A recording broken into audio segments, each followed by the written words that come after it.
All right, it's pallet time.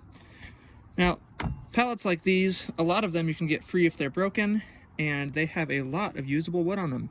And there are what I do is I have three different categories on what the pallet wood falls into. There's usable for building, and that's stuff like this. As you can see, it's not too dried out, it's not cracked, it's a pretty nice straight board.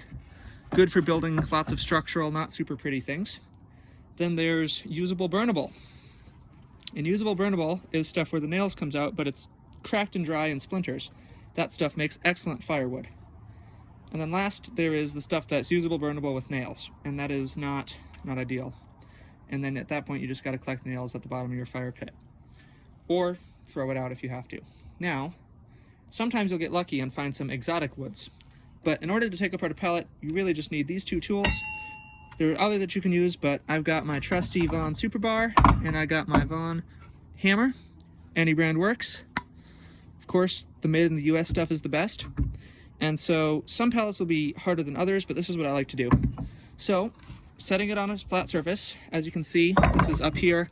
I can't use the claw of the hammer to get under there and pry it out. So I'm going to take my Super Bar, and I'm going to slide it under. Then I'm going to tap it in,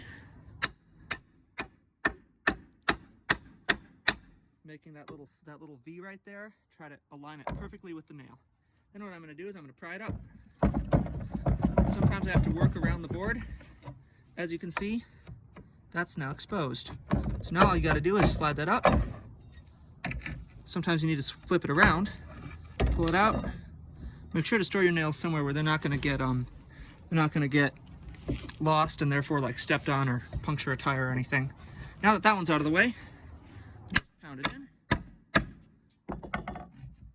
pull it out, and then I can work to the middle. This is obviously easier with two hands, but it is doable with one hand, so there's really no excuse as to why this cannot be done. Then, get to this last one. Sometimes you don't even need to pound it in. If you feel the wood's about to split though, then it's time to switch angles.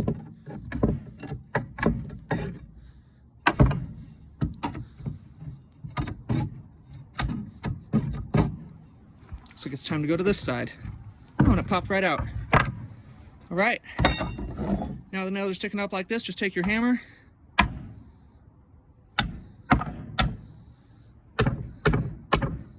tap them down. Notice how I'm not hitting them too hard because I don't want them to bend. Then I just pull out the nails, set them off to the side,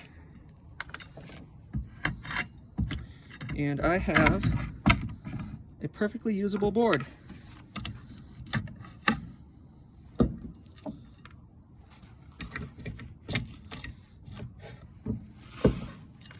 Now, a much easier way to do this if you don't mind having nails in them or wasting a little bit. If you just want these boards, you take a circular saw, you can cut right along here. Just go whoosh, and then you can get these sections out here if you just need small boards, something else. But just like that, got my piece of wood. All I needed was those two tools. It's just that easy. All right, thanks for watching.